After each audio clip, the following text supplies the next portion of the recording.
very good morning to all of you and welcome you again in another session of biology class 11 biology class। ठीक है, तो आज हम फिर से एक नए टॉपिक लेके आए हैं। ठीक है, जहाँ से हमने कोशिका जो कोशिका के जो अंग है वो शुरू जैसे देखे थे। ठीक है, तो पहला जो कोशिका जो हम शुरू करने वाले हैं, ठीक है, वो है माइटोकॉन्ड्रिया।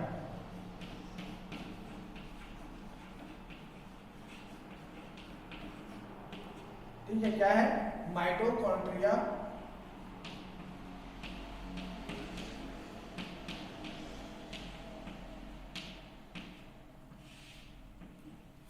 ठीक है, तो माइटोकॉन्ड्रिया, ठीक है, माइटोकॉन्ड्रिया, तो हम यहाँ पर थोड़ा ये देख लेते हैं कि माइटोकॉन्ड्रिया के अंतर्गत हम कौन से क्या पढ़ने वाले हैं। तो हमको थोड़ा डिटेल्स हमको याद रहेगा कि हम पूरा सीक्वेंस वाइज किस तरह से पढ़े जाए।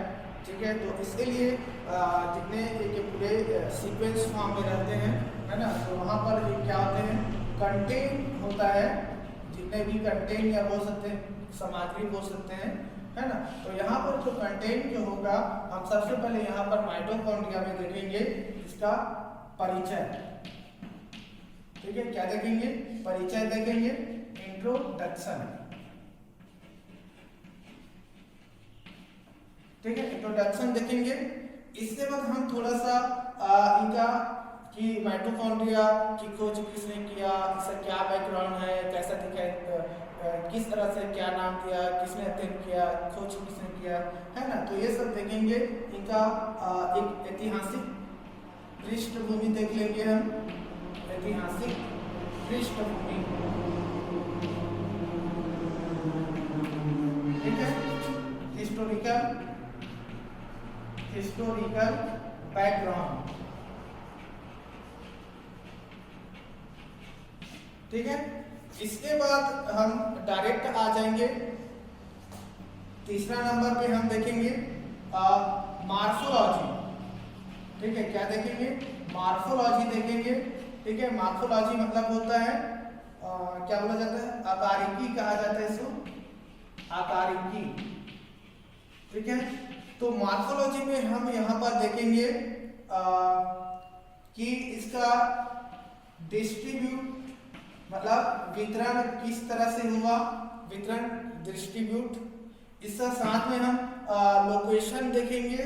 ठीक है, साथ में यहाँ पर हम देखेंगे इनका साइज क्या होता है। ठीक है, साथ में हम देखेंगे इसके बाद इसका शेप कैसा होता है। ठीक है, तो डिस्ट्रीब्यूट, लोकेशन, साइज, शेप, और साथ में हम यहाँ पर देखेंगे नंबर्स। ठीक है, नंबर्स मतलब इनकी संख्या, कोई भी सेल है तो सेल में इनकी संख्या कितनी पाई जाती है, वो सब हम इसके अंतर्गत देखेंगे। ठीक है, इसके बाद हमारा अगला सीक्वेंस आ जाएगा कि माइटोकॉन्ड्रिया दिखाई कैसे देता है। तो इसका स्ट्रक्चर के बारे में देखेंगे। ठीक है, संरचना। ठीक है, माइटोकॉन्ड्रिया का संरचना स्ट्रक्चर देखेंगे, क्योंकि माइटोकॉन्ड्रिया जो होता है वो हमारे नेकेड आई से दिखाई नहीं देता, इसलिए एक स्पेसिफिक माइक्रोस्कोप की जरूरत पड़ती है, लाइट माइक्रोस्कोप, है ना, लाइट माइक्रोस्कोप की जरूरत पड़ेगी, इलेक्ट्रॉन माइक्रोस्कोप या लाइट माइक्रोस्कोप, है ना। तो इसको लिए एक देखते हैं, तो इनका स्ट्रक्चर जो होता है वो अल्ट्रा फॉर्म में रहता है। तो यहाँ पर स्ट्रक्चर जो होगा वो अल्ट्रा स्ट्रक्चर देखेंगे।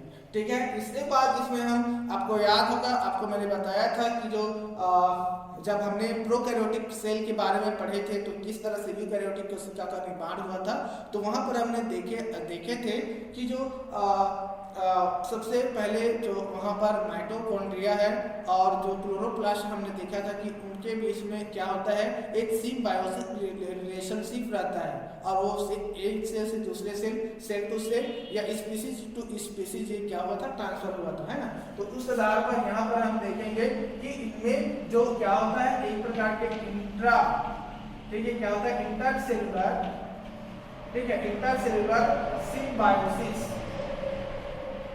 ठीक है, इंटरसेलुलर सिम्बायोसिस। ठीक है, इनके संरचना जो स्ट्रक्चर है ठीक है, उस स्ट्रक्चर के बारे में हम यहाँ पर देखेंगे। ठीक है, कि जो माइटोकॉन्ड्रिया जो होता है वो सहजीवी संबंध कैसे स्थापित करते हैं, ऐसा क्या पाया जाता है माइटोकॉन्ड्रिया के पास जो एक सहजीवी संबंध स्थापित करता है या सहजीवी के रूप में, है ना, ऑटोनॉमस बॉडी होता है ये। ठीक है, अगला नेक्स्ट में आ जाएंगे कार्य। ठीक है, कार्य मतलब यहाँ पर देखेंगे कि माइटोकॉन्ड्रिया जो होता है इसमें क्या क्या फंक्शंस है। ठीक है, तो इस तरह से माइटोकॉन्ड्रिया के कंटेंट में हम इनका परिचय देखेंगे, इसका हिस्टोरिकल बैकग्राउंड देखेंगे, इसके मॉर्फोलॉजी में देखेंगे, इसका वितरण देखेंगे, साथ में इसका लोकेशन देखेंगे। ठीक है, और डिस्ट्रीब्यूशन, लोकेशन, साइज, आकार, आकृति कैसे होता है, संख्या कितनी होती है। ठीक है, संरचना और अंतःकोशिकीय सहजीवी संरचना देखेंगे और साथ में इनका फंक्शंस क्या होता है ये सब हम देखेंगे। ठीक है,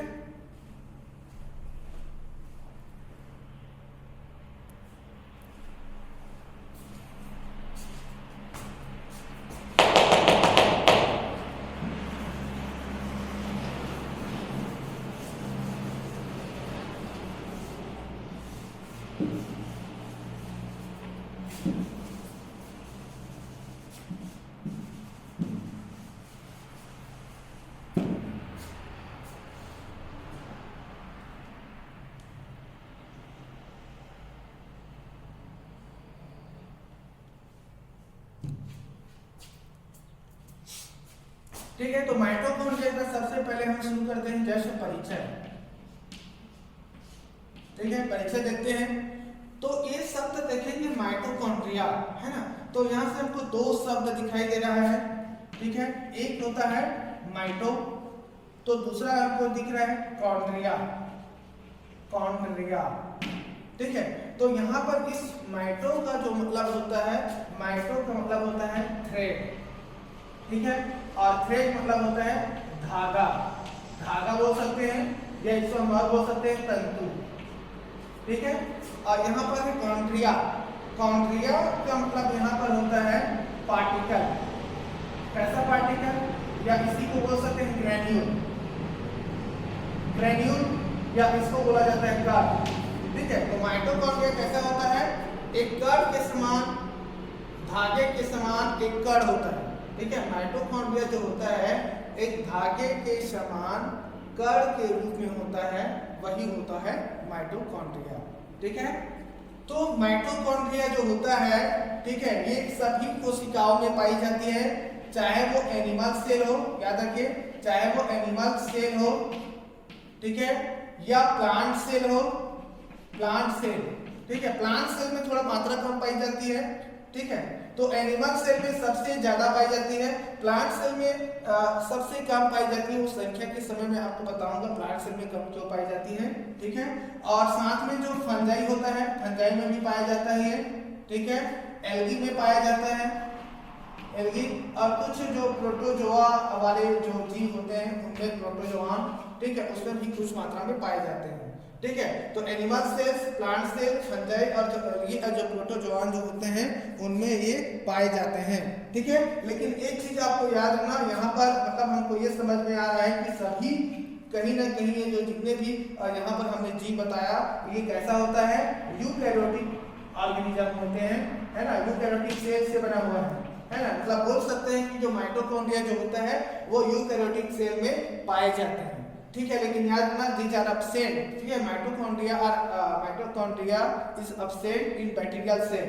ठीक है, तो याद रखना कि ये जो होता है बैक्टीरिया या जो बैक्टीरियल जो सेल होते हैं, ठीक है, बैक्टीरियल सेल में नहीं पाए जाते हैं। ठीक है, माइटोकॉन्ड्रिया इज नॉट, या बोल सकते हैं mitochondria is absent in bacterial cell. ठीक है, तो बैक्टीरियल सेल में नहीं पाए जाते हैं, क्योंकि आपको मैंने बताया था कि कोई भी बैक्टीरियल सेल है, ये बैक्टीरियल सेल है, मान लीजिए ये बैक्टीरियल सेल है, कौन सा सेल है, बैक्टीरियल सेल है। ठीक है, तो इस बैक्टीरियल सेल में बताया था कि जो यहाँ पर इनकी जो सेल मेम्ब्रेन जो होता है, वो सेल मेम्ब्रेन आपस में स्ट्रक्चर बना लेता है, बहुत ऐसा क्या बना लेते हैं, मेम्ब्रेन। एक्चुअली ये प्लाज्मा मेम्ब्रेन से, ठीक है, किससे बना हुआ है, यहाँ पर मान लीजिए ये चारों, यहाँ पर तो सेल वाल हो गया इनका, ठीक है, अंदर में इनका सेल मेम्ब्रेन हो गया, प्लाज्मा मेम्ब्रेन हो गया। तो इस प्लाज्मा मेम्ब्रेन से ये आपस में ऐसा संरचना बना लेते हैं और इसको कहा जाता है लीसोसोम कहा जाता है।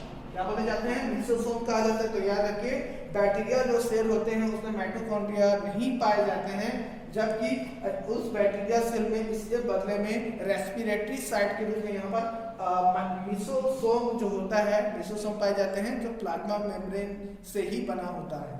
ठीक है,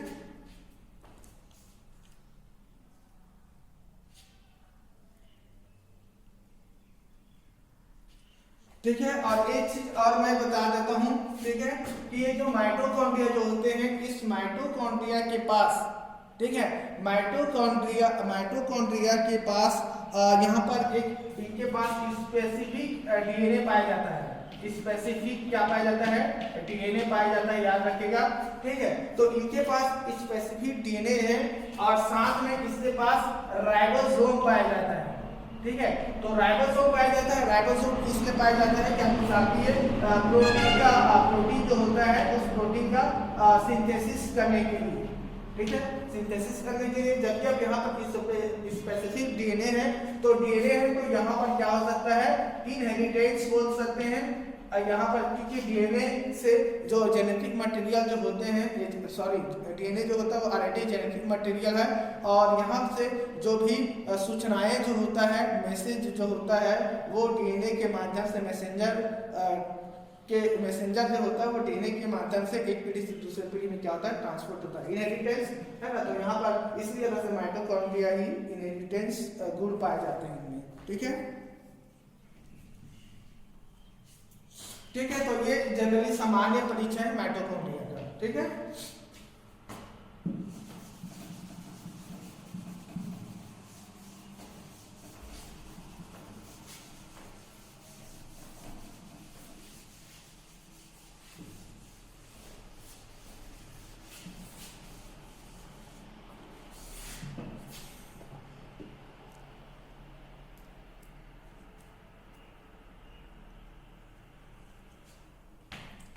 ठीक है। इसके बाद आ जाते हैं हिस्टोरिकल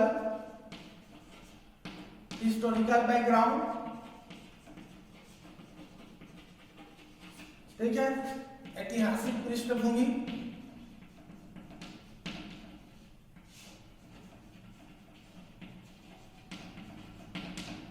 ठीक है, तो जो माइटोकॉन्ड्रिया जो होता है, ठीक है, सबसे पहले हम शुरुआत करते हैं हिस्टोरिकल बैकग्राउंड में। तो माइटोकॉन्ड्रिया तो सबसे पहली बार ऑब्जर्व किया गया था। ठीक है, तो सबसे पहली बार, ठीक है, 1850 में। ठीक है, 1850 में एक साइंटिस्ट थे जिन्होंने पहली बार इसको क्या किया? ऑब्जर्व किया था। तो ऑब्जर्व बाई उस साइंटिस्ट का नाम है कॉलिकर। ठीक है, तो कॉलिकर नामक साइंटिस्ट ने सबसे पहली बार 1850 में इसको क्या किया था? ऑब्जर्व किया था।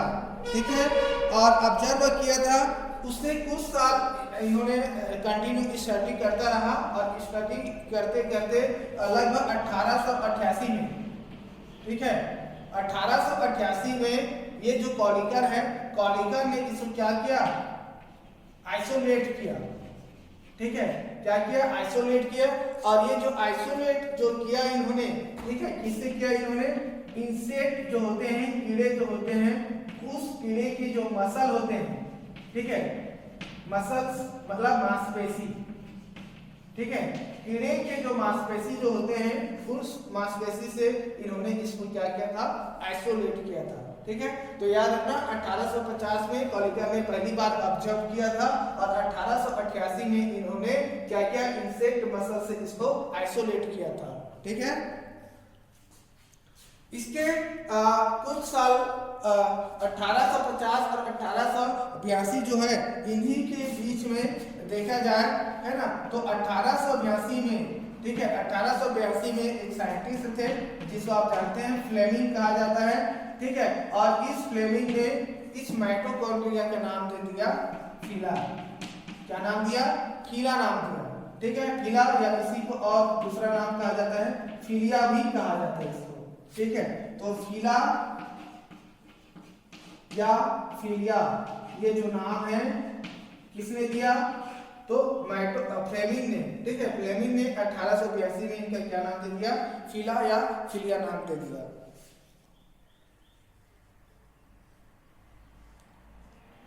ठीक है, अगला देखते हैं तीसरा।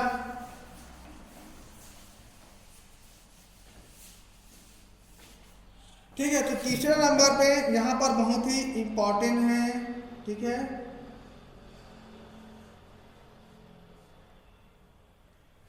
ठीक है, एक साइंटिस्ट थे, ठीक है, एक साइंटिस्ट थे, ठीक है, उनका नाम है रिचर्ड,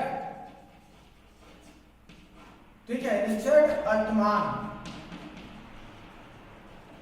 ठीक है, अल्टमान 1890 में, ठीक है, 1890 में जो रिचर्ड अल्टमान जो थे, ठीक है, रिचर्ड अल्टमान ने एक स्पेसिफिक स्ट्रेन का डेवलप किया। ठीक है, इन्होंने क्या किया था? स्पेसिफिक डेवलप स्ट्रेन, ठीक है, स्ट्रेन का मतलब होता है रंगना, क्या होता है? रंगना होता है। ठीक है, तो रिचर्ड अल्टमान ने 1890 में एक स्ट्रेन, एक विशिष्ट प्रकार के स्ट्रेन को इन्होंने विकसित किया। ठीक है, क्या किया इन्होंने? विकसित किया, और इन्होंने देखा कि ये जो स्ट्रेन जो है, ये जो स्ट्रेन जो है, ये इनके लिए क्या हुआ? यूजफुल हुआ। ठीक है, तो ये जब यूजफुल हुआ तो ये एक स्पेसिफिसिटी, ठीक है, स्पेसिफिसिटी हुआ किसके लिए? माइटोकॉन्ड्रिया के लिए। ठीक है, ये एक क्या था? एक स्पेसिफिसिटी था उनमें। ठीक है, तो उनके स्पेसिफिसिटी के आधार पे उन्होंने माइटोकॉन्ड्रिया जो है, उस माइटोकॉन्ड्रिया उस समय नहीं जानते थे, है ना, उनको सिर्फ ये जाना जाता था कि वो एक क्या है? पार्टिकल है। ठीक है, क्या है? एक पार्टिकल है, ये जाना जाता था, है ना। तो इन्होंने इसका नाम दे दिया बायोब्लास्ट नाम दे दिया। क्या नाम दे दिया? बायोब्लास्ट कहा जाता है। ठीक है, तो रिचर्ड अल्टमान ने 1890 में उन्होंने अध्ययन किया, और अध्ययन करते हुए उन्होंने क्या किया? एक स्पेसिफिक प्रकार का स्ट्रेन उन्होंने डेवलप किया, और डेवलप जब किया तो देखा कि वो जो डाई जो होता है, रंग जो होता है, वो उनके लिए क्या है? यूजफुल है। तो उस यूजफुल में उन्होंने एक विशिष्ट प्रकार के उनमें शो किया, लक्षण किया, है ना, तो उसको उन्होंने क्या नाम दे दिया? बायोब्लास्ट नाम दे दिया। ठीक है, लिख लीजिए इसको यहां से।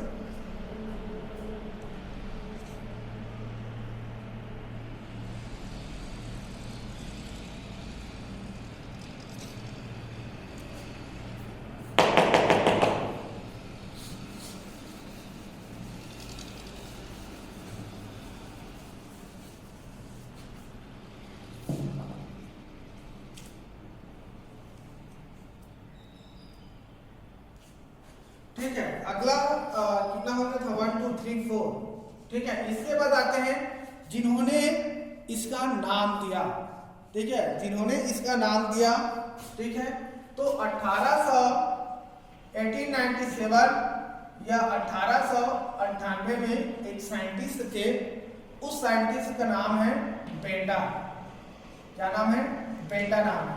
ठीक है, और इस बेंडा ने ही, ठीक है, इस बेंडा ने ही माइटोकॉन्ड्रिया नाम दिया। क्या नाम दिया? माइटोकॉन्ड्रिया नाम दिया, याद रखिएगा। ठीक है, किसने नाम दिया? माइटोकॉन्ड्रिया नाम किसने दिया? तो बेंडा ने 1897, 98 बोल सकते हो, दोनों में से कोई भी डेट याद रखिएगा।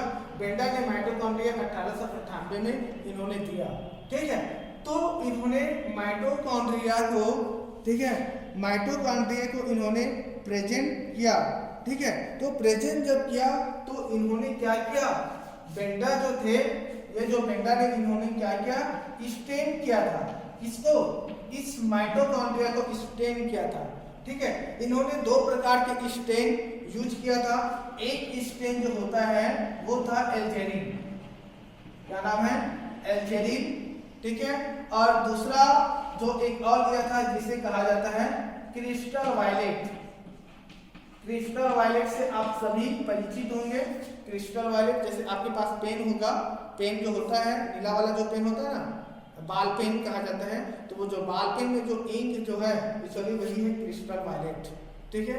या आपने कभी किसी के शरीर में घाव वगैरह हुए होंगे, है ना, कुछ इन्फेक्शन टाइप का फैला हुआ, तो उस पर इंक देता है, दवाई देता है इंक वाला, और इंक ही हो क्या होता है क्रिस्टल वायलेट होता है, ठीक है। तो ये जो एल्जेरिन जो होता है, ठीक है, एल्जेरिन एक्चुअली इसमें एल्जेरिन जो होता है, ठीक है, एल्जेरिन का एक चीज लिख लीजिए यहाँ पर सी हाइड्रोजन ऑक्सीजन, ये मेन होता है कार्बन हाइड्रोजन, ठीक है। तो ये 48 और ये 4, ठीक है, ये एल्जेरिन का फार्मूला है, ठीक है।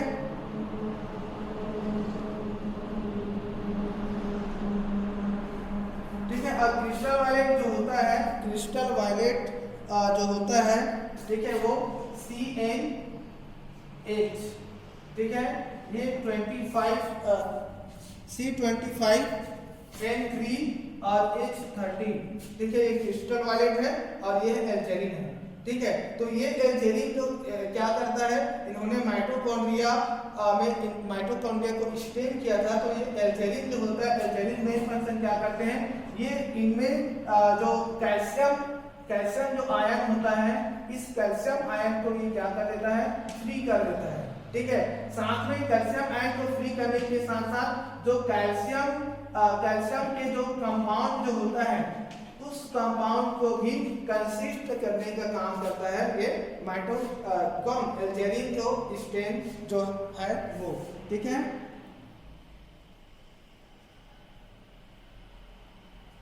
ठीक है, तो इसके वजह से ये एल्जेरिन याद रखना।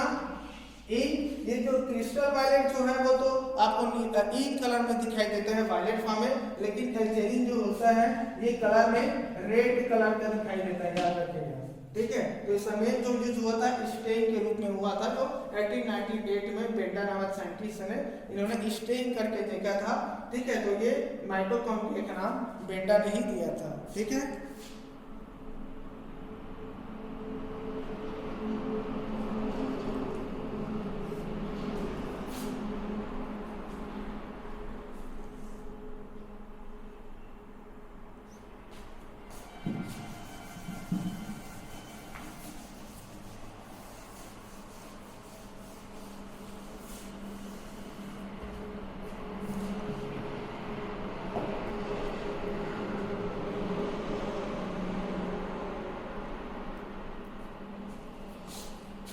अगला नेक्स्ट देखते हैं 1900 में, ठीक है, 1900 में एक साइंटिस्ट थे लियोनार, क्या नाम है, लियोनार माइकेलिस, ठीक है। तो लियोनार माइकेलिस ने 1900 में क्या किया, इन्होंने इसका क्या क्या स्टडी किया, ठीक है, क्या क्या स्टडी किया, और स्टडी करते हुए इन्होंने एक स्टेन यूज किया था, ठीक है, और उस स्टेन को कहा जाता है सुपर अवाइटल स्टेन का यूज किया था, ठीक है। ये सुपर अवाइटल स्टेन, देखिए ये एक्चुअली दो प्रकार के स्टेन होते हैं, यहाँ पर एक सुपर अवाइटल होते हैं, देखिए याद रखिएगा, अवाइटल है, अवाइटल, ठीक है, और एक होता है वाइटल स्टेन, दोनों में अंतर है, डिफरेंस है दोनों में, ठीक है, अवाइटल स्टेन और वाइटल स्टेन, ठीक है। लेकिन लियोनार ने ये सुपर अवाइटल स्टेन का यूज किया था, ठीक है। और लेकिन यहाँ पर याद रखना, अवाइटल स्टेन में क्या होता है, जो लिविंग सेल जो होता है, जीवित कोशिका, ठीक है, जो जीवित कोशिका जो होता है, ठीक है, उसमें स्टेन किया जाता है। लेकिन एक चीज याद रखना, जीवित कोशिका में स्टेन करते हैं, मतलब ये कि ये जो जीवित सेल जो होते हैं, ये ऑर्गेनिज्म जो होते हैं, जीव के शरीर से निकाल के ना, जीव के शरीर से उस सेल को निकाल दिया जाता है जो लिविंग फॉर्म में होता है, तो उनमें इसको क्या किया जाता है, स्टेन किया जाता है, वो अवाइटल है।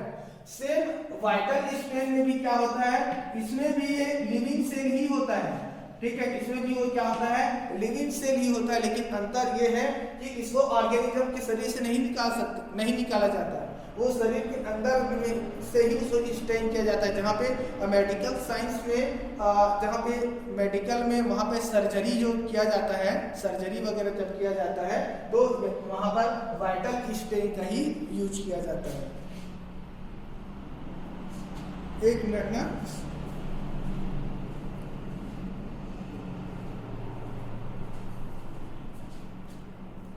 ठीक है।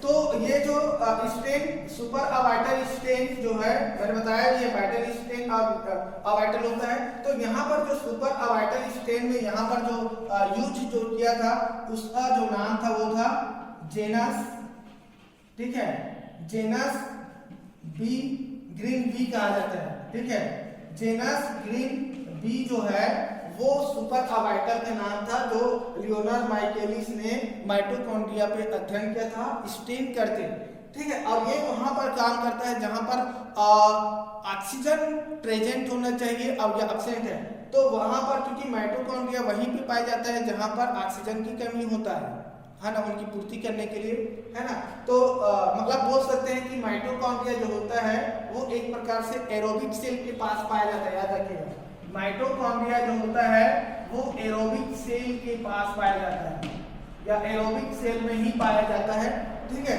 तो यहाँ पर ऑक्सीजन के, मान लीजिए ऑक्सीजन प्रेजेंट है, ठीक है, ऑक्सीजन प्रेजेंट है, ठीक है, ऑक्सीजन प्रेजेंट है, तो वहां पर एक कलर शो करता है और वो जो कलर जो होता है वो ब्लू कलर होता है, ठीक है। वहां पर स्टेन करोगे, मान लीजिए जेनस ग्रीन बी जो स्टेन है, इस स्टेन को हमने माइटोकॉन्ड्रिया को स्टेन किया, स्टेनिंग किया, रंगा, कलर दिया, और कलर दिया, यदि वहां पर ऑक्सीजन प्रेजेंट है तो वो नीला कलर दिखाई देता है।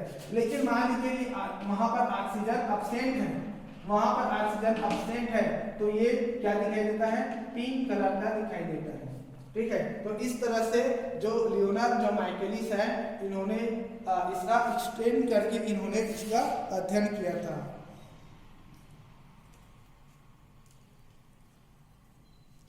ठीक है।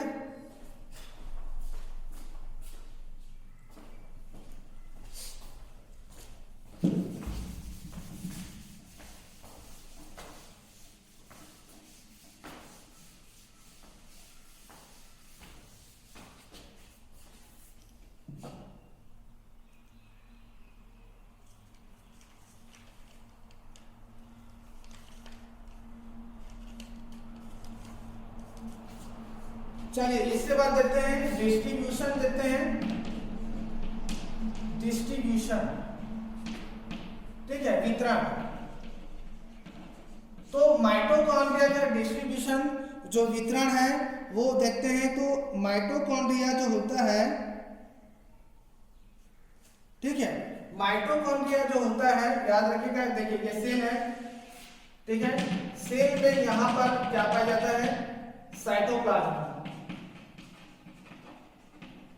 ठीक है, साइटोप्लाज्म होते हैं। तो माइटोकॉन्ड्रिया जो होता है, ठीक है, माइटोकॉन्ड्रिया जो होता है वो कहाँ पाया जाता है, याद रखिए, ये कोशिका द्रव्य में पाया जाता है, ठीक है, याद रखिएगा, माइटोकॉन्ड्रिया जो होता है वो कोशिका द्रव्य में पाए जाते हैं, ठीक है। साथ में ये आपके किडनी में दिखाई देगा, किडनी जो होता है ये किडनी में इनफोल्डिंग फॉर्म में रहता है, ठीक है, किडनी में कैसा होता है, इनफोल्डिंग फॉर्म में रहता है। और साथ में ये आपको ये जो स्पर्म सेल है, ठीक है, ये क्या है, ठीक है, ये स्पर्म सेल है, तो ये स्पर्म सेल में भी ये पाया जाता है, ठीक है। तो स्पर्म सेल में, ठीक है, जो फ्लैजेला होता है इनका, कसभिका जो होते हैं, वहां पर ये हाई फॉर्म में पाया जाता है, क्योंकि वहां पर ये एनर्जी का सोर्स होते हैं, हाई एनर्जी सोर्स प्रोवाइड करता है। तो किडनी हो गया, और जो मसल्स पे याद रखिएगा, जो मसल सेल होता है, मसल सेल होता है, मसल सेल जो मांसपेशी कोशिका होते हैं, वहां पर ये बहुत ज्यादा मात्रा में पाए जाते हैं।